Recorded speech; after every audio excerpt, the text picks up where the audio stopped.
Bismillahirrahmanirrahim. Assalamualaikum warahmatullahi taala wabarakatuh. Di sini saya akan mempresentasikan situasi Surabaya sebelum pertempuran. Sejak awal Oktober 1945, situasi keamanan memanas di Jawa dan Sumatera. Pemerintah Indonesia dan para tokoh masyarakat mati-matian membangun diplomasi dan menyatukan kekuatan untuk menghadapi kembalinya Nikah Belanda. Di pihak lain, sekutu melalui BMA harus menjalankan tugas melucuti militer Belanda, membebaskan tawanan perang dan menjaga keamanan serta ketertiban di Indonesia dan Indochina. Perbedaan kepentingan mengakibatkan konflik tak tertahankan antara Republik Indonesia yang baru lahir melawan negeri adidaya Inggris pemenang Perang Dunia II.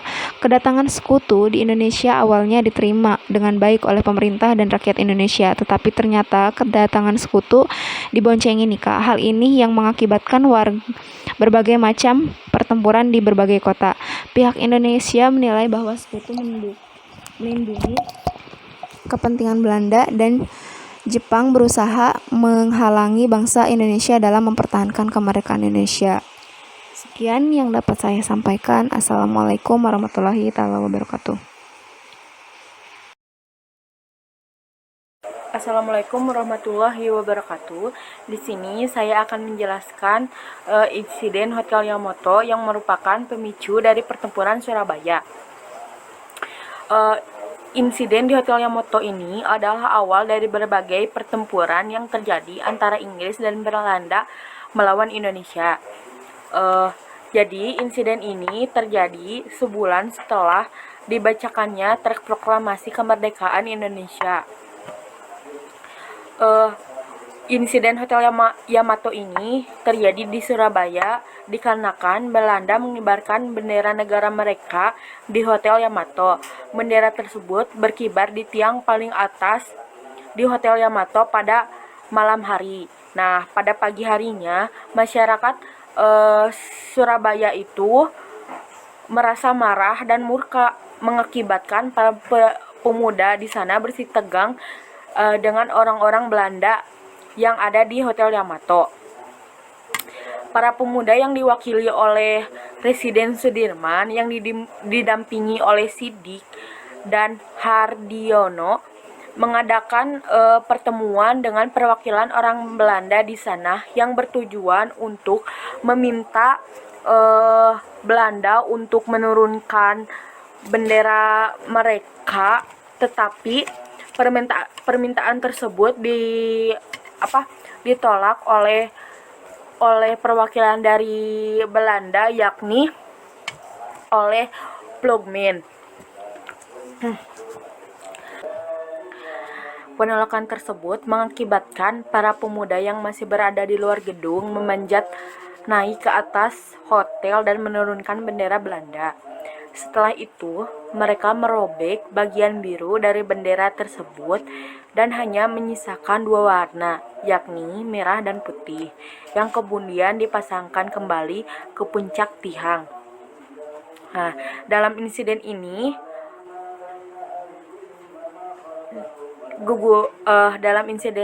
telah gugurnya Sidik dan Ploegman. Sekian dari saya. Wassalamualaikum warahmatullahi wabarakatuh. Di sini saya akan menjelaskan tentang pembunuhan Jenderal Malabi. Nah, pembunuhan Jenderal Malabi ini dilatar belakangi dengan adanya perundingan antara Soekarno dengan Jenderal Malabi, yaitu yang salah satu hasilnya adalah gencatan senjata. Namun, tidak semua rakyat itu mendengar dan mengetahui tentang perundingan Soekarno dengan Jenderal Malabi, dikarenakan adanya miskomunikasi atau kurangnya komunikasi yang menyebabkan terjadinya kesalahpahaman. Nah, bentrokan-bentrokan di Surabaya itu mulai memuncak, di mana terbunuhnya pemimpin negara Inggris, yaitu untuk di wilayah Jawa Timur, yaitu Brigadir Jenderal Malabi. Pada tanggal 30 Oktober 1945, sekitar pukul jam setengah 9 malam, yaitu pukul 20.30 waktu Indonesia Barat, yang dimana mobil mobil Buick yang ditumpangi oleh Jenderal Malabi yang yaitu dihadang oleh para sekumpulan pemuda Indonesia ketika mobil tersebut akan melewati jembatan merah.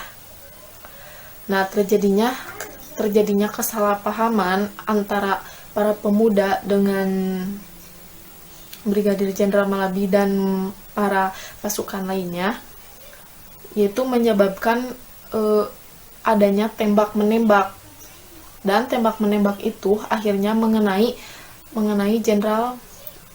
Brigadir Jenderal Malabi hingga tewas. Nah, setelah tembakan itu mengenai Brigadir Jenderal Malabi, mobilnya juga ikut meledak. Jadi hingga jenazah Jenderal Malabi itu tidak diketahui jelas bahwa apakah itu memang benar Jenderal Malabi atau bukan.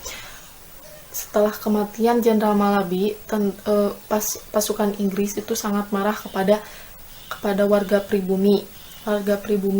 Akhirnya mereka memutuskan untuk pengganti Jenderal Malabi, yaitu pergantian Jenderal Malabi, yaitu oleh Mayor Jenderal Eric Carden Robert Mansard Jenderal Eric itu memerintahkan pasukannya untuk mengeluarkan ultimatum pada tanggal 10 November 1945 tujuannya itu untuk meminta pihak Indonesia menyerahkan persenjataan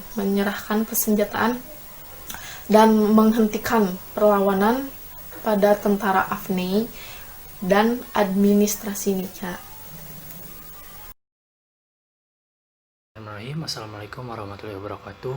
Dalam kesempatan kali ini saya akan menjelaskan pertempuran 10 November 1945. Pertempuran ini adalah pertempuran perdana Indonesia sejak memproklamirkan kemerdekaannya pada 17 Agustus 1945. Peristiwa ini dimulai pada tanggal 25 Oktober 1945 saat pasukan sekutu yang diwakili oleh Inggris mendarat di Surabaya, tepatnya di Tanjung Perak. Nah, pada tanggal 27 Oktober sebuah pesawat menyebarkan pamflet-pamflet yang berisikan rakyat Indonesia harus menyerahkan senjatanya kepada Inggris.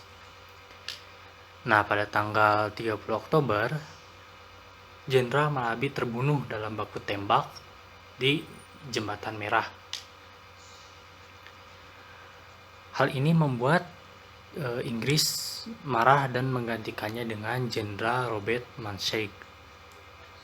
Jenderal Robert Mansfield mengeluarkan ultimatum yang berisikan pemimpin dan rakyat Indonesia harus melapor dan menyerahkan senjatanya kepada Inggris dengan selambat-lambatnya pada tanggal 10 November pagi. Namun ultimatum ini ditolak dengan alasan bahwa Republik Indonesia sudah berdiri dan TKR sudah dibentuk. Nah, pada tanggal 10 November di pagi hari, Inggris mulai membombardir kota Surabaya, dimulai dengan pengeboman gedung-gedung pemerintahan dan mengirimkan sekitar 30.000 pasukan, pesawat, tank, dan kapal. Pada saat itu pertempuran terjadi antara pihak Inggris dan Belanda melawan Indonesia di Surabaya. Nah, dalam pertempuran ini pihak Indonesia mengalami banyaknya korban jiwa karena persenjataan yang kurang mumpuni dan tidak terkoordinirnya pasukan. Nah, tokoh-tokoh masyarakat seperti Bung Tomo dan kiai-kiai pesantren di Jawa seperti Kiai Haji Hashim Asy'ari mulai menggerakkan massa dan santri-santrinya untuk melakukan perlawanan kepada Inggris. Nah, tidak disangka-sangka yang awalnya Inggris memperkirakan dapat menguasai Surabaya dalam tempo waktu 3 hari, ternyata pertempuran semakin berlarut-larut.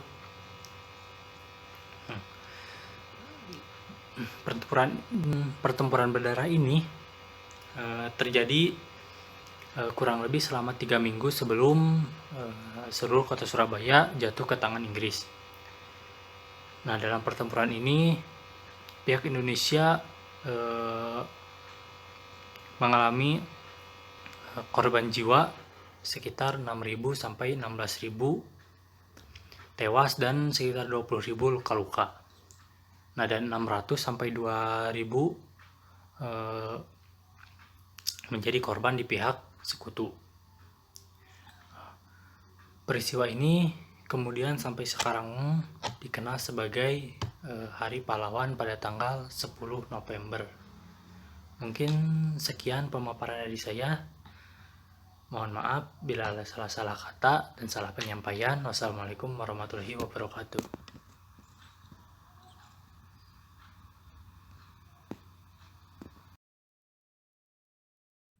Assalamualaikum warahmatullahi wabarakatuh. Di sini saya akan memaparkan mengenai rakyat Surabaya mempertahankan kekuasaannya.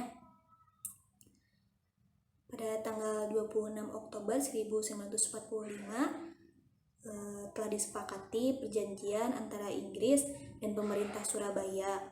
Namun perjanjian ini tidak bertahan begitu lama. Pada tanggal 27 Oktober 1945 pesawat Inggris menyebarkan pamflet yang berisikan ultimatum bahwa rakyat Surabaya untuk menyerahkan senjatanya kepada tentara Inggris. Hal ini pun ditanyakan oleh pemerintah RI kepada Jenderal Malabi. Namun Jenderal Malabi tidak mengetahui akan penyebaran pamflet tersebut. Namun Jenderal Malabi malah mengambil sikap akan melaksanakan perintah tersebut sesuai dengan isi pamflet tersebut. Nah, disinilah sikap Malabi sangat bertentangan dengan apa yang telah disepakati. Akhirnya terjadilah pertempuran fisik antara tentara Inggris dan para pemuda. Namun para pemuda dapat memukul mundur tentara Inggris dan akhirnya pihak Inggris pun memberitahukan kepada Soekarno dan untuk menghentikan gencatan senjata terhadap tentara Inggris ini. Lalu akhirnya Soekarno dan Muhammad Hatta dan didampingi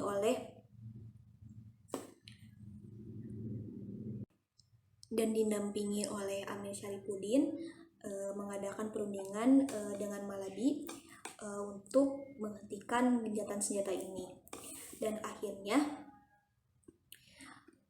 menghasilkan keputusan.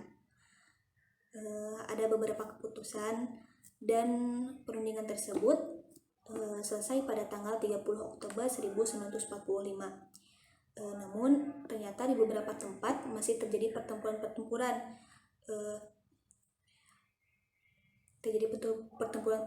Oleh karena itu para anggota biro dari kedua belah pihak mendatangi tempat-tempat tersebut, dan tempat terakhir yang mereka datangi ialah yakni gedung Bank Internatio yang berada di Jembatan Merah. Setibanya di tempat tersebut, tentara Inggris masih menduduki gedung tersebut dan pemuda-pemuda mengepungnya. Setibanya di tempat ini terjadi insiden antara pemuda menuntut agar pasukan Malabi menyerah saja. Namun Malabi sendiri tidak dapat menerima tuntutan tersebut dan terjadilah insiden tembak-menembak antara pasukan Inggris dengan para pemuda. Dari sanalah terbunuhnya Jenderal Malabi. Setelah Jenderal Malabi terbunuh, akhirnya digantikan oleh Jenderal Mansard. Nah, kemudian pada tanggal 7 November 1945, Mansard menulis surat kepada Gubernur Suryo bahwasannya gubernur tidak menguasai keadaan, seluruh kota sudah dikuasai oleh para ekstremis. Akhirnya mengancam bahwa Inggris akan menduduki kembali kota Surabaya. Lalu Gubernur Suryo membantah akan pernyataan Mansard tersebut, dan bertepatan pada tanggal itu Inggris pun mengirim ultimatum kepada Indonesia yang berisikan penghinaan terhadap martabat dan harga diri Indonesia, dan memerintahkan semua pemimpin Indonesia meletakkan tangan di atas kepala dan kemudian menandatangani dokumen yang disediakan sebagai tanda menyerah tanpa syarat. Di sanalah mulai rakyat Surabaya mempertahankan kekuasaannya.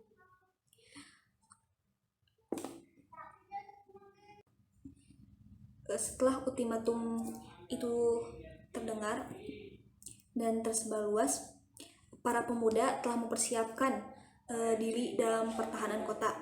Dan pada tanggal 9 November 5, komandan kota mengundang semua unsur-unsur kekuatan rakyat yang terdiri dari komandan TKR, PRI, BPRI, dan kiai-kiai dan santri beserta masyarakat pribumi untuk membantu pertahanan dalam hal mempertahankan kemerdekaan ini dan mempertahankan kota Surabaya. Dan tepatnya pada tanggal 10 November 1945 terjadilah sebuah pertempuran besar antara Inggris dan rakyat Surabaya. Tentara Inggris meluncurkan serangan berskala besar yang diawali dengan pengoboman yang diluncurkan dari udara ke gedung-gedung pemerintahan Surabaya, mengarahkan 3.000 infanteri, sejumlah pesawat terbang, tank, dan kapal terbang. Kemudian Inggris membombardir kota Surabaya dengan meriam dari laut, darat, dan darat. Perlawanan pasukan misli Indonesia ini kemudian berkobar di seluruh kota. Akan tetapi penduduk sipil dalam pertempuran ini mengakibatkan banyak korban dari serangan tersebut, baik meninggal. Disinilah Bung Tomo, yakni merupakan pemimpin revolusioner Indonesia, memberikan ultimatum kepada rakyat Surabaya dan membakar semangat bahwasannya kita harus memberontak terhadap pemerintah Inggris untuk mempertahankan kekuasaan Surabaya. Yang ultimatum Bung Tomo ini disiarkan dalam radio. Setelah ultimatum itu disebarkan, keadaan semakin eksplosif.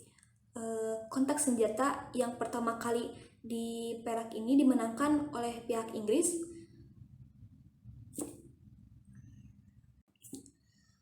Lalu gerakan para pasukan Inggris ini mengebom yang ditunjukkan pada sasaran yang diperkirakan titik pemusatan para pemuda.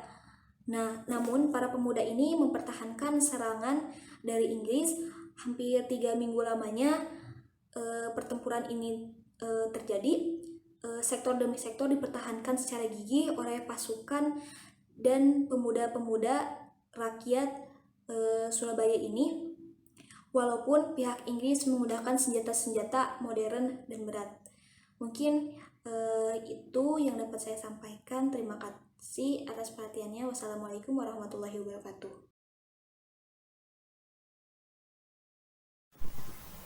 Di sini saya akan memaparkan materi tentang pertempuran mempertahankan kemerdekaan di Malang.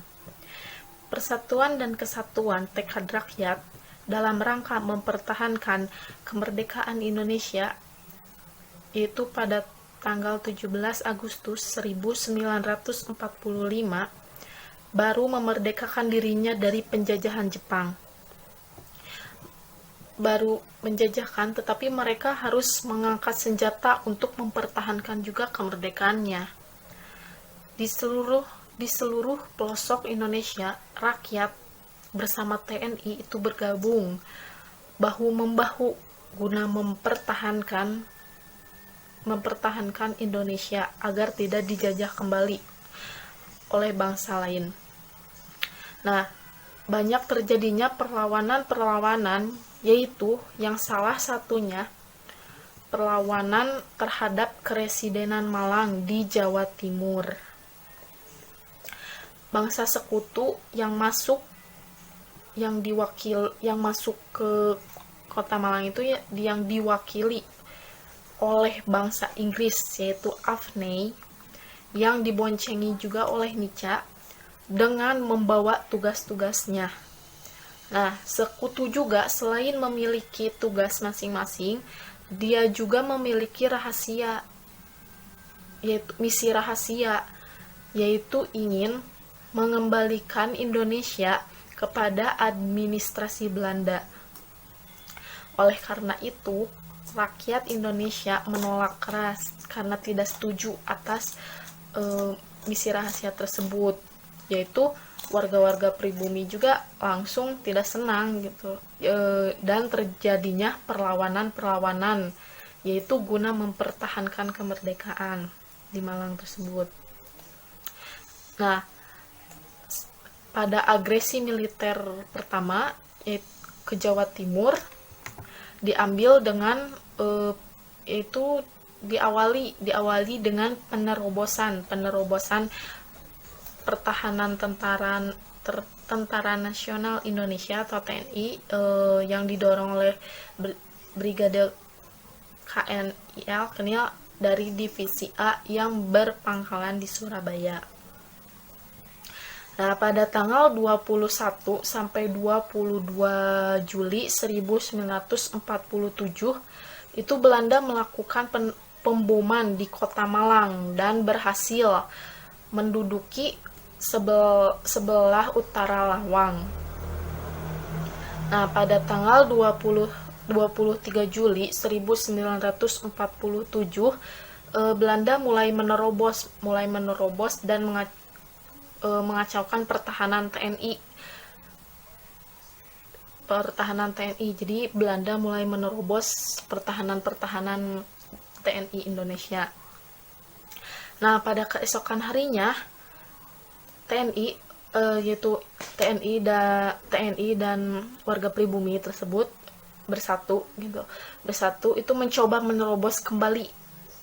Intinya balas dendam, menerobos kembali. Namun gagal.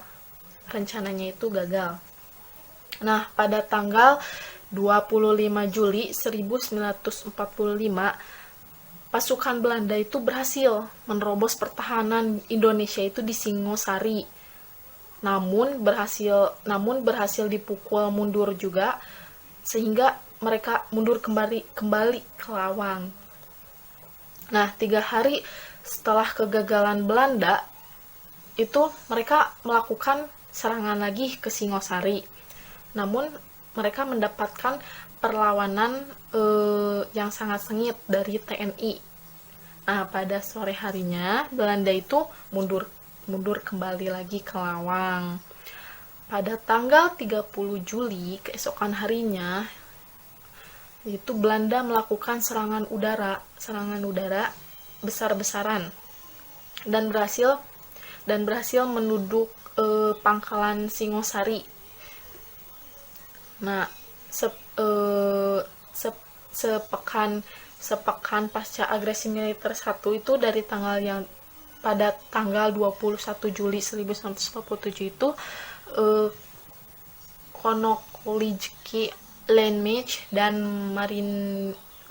Marineries Brigade dan pasukan Republik Indonesia itu terlibat dalam pertempuran dahsyat di Fort Malang Timur pada tanggal 31 Agustus 1947. Nah, pertempuran itu semakin hari semakin berat bagi tentara Indonesia, tentara TNI, karena kalahnya persenjataan, yaitu persenjataan yang kurang, sedangkan yang dipakai Belanda itu sangat canggih. Nah, tentara Indonesia juga mulai memasang ranjau di jalan utama, dan hasil dari memasang ranjau tersebut yaitu hasilnya beberapa truk dan Amtrak Belanda itu berhasil dilumpuhkan. Nah, pertempuran ini terus berlanjut dengan serangan-serangan gerilya sampai perjanjian Renville 17 Januari 1948. Setelah perjanjian